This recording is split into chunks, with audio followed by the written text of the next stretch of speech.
केंद्रीय कृषि मंत्री नरेंद्र तोमर शनिवार को सांसद खेल महोत्सव में शामिल होने शहर पहुंचे। इस दौरान उन्होंने पत्रकारों से चर्चा करते हुए कहा कि केंद्र की सरकार देश के किसानों के हितों के लिए प्रतिबद्ध है। देश में 2014 के बाद किसानों के लिए जो काम केंद्र सरकार ने किए हैं वो ऐतिहासिक हैं और देश के किसानों के लिए आज कृषि बजट 1,32,000 करोड़ रुपए है।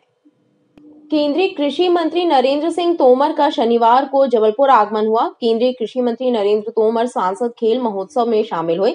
इस दौरान उन्होंने पत्रकारों से चर्चा करते हुए कहा कि केंद्र सरकार देश के किसानों के हित के लिए प्रतिबद्ध है। सरकार ने वर्ष 2014 के बाद लगातार किसानों के हित में कार्य किया है। उन्होंने राष्ट्रीय कार्यकारिणी की बैठक को लेकर कहा कि इस वर्ष 9 राज्यों में चुनाव होने जा रहे हैं। इस लिहाज से राष्ट्रीय कार्यकारिणी की बैठक भी बेहद अहम होगी। उन्होंने कांग्रेस पर भी निशाना साधा और कहा कि कांग्रेस हमेशा देश को तोड़ने का प्रयास करती है।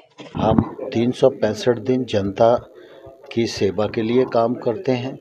जहां सरकारों में रहते हैं वहां विकास के लिए काम करते हैं। जहां सरकारों में नहीं रहते हैं वहां जनता की नुमाइंदगी करने के लिए सकारात्मक समस्याओं को उठाते हैं, जिससे उनकी समस्याओं को समाधान मिले।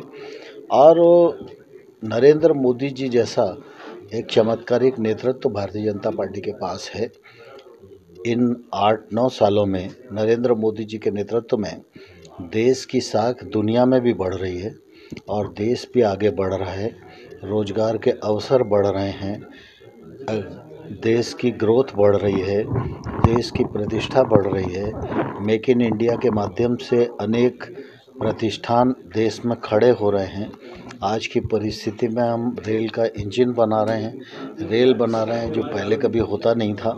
और जो रेल कनेक्टिविटी हो, एयर कनेक्टिविटी हो, रोड कनेक्टिविटी हो, उस पर ऐतिहासिक रूप से बड़ा काम हो रहा है। इसके कारण निश्चित रूप से मोदी जी के प्रति लोगों का विश्वास अडिग है और मोदी जी के पीछे देश खड़ा हुआ है। अगले जो चुनाव होंगे उनमें भी भारतीय जनता पार्टी के कार्यकर्ता परिश्रम करेंगे, जनता का आशीर्वाद मिलेगा और मोदी जी के नेतृत्व में हम सारे चुनाव जीतेंगे। केंद्रीय मंत्री नरेंद्र सिंह तोमर सांसद खेल महोत्सव में शामिल हुए और उन्होंने इस आयोजन की प्रशंसा की।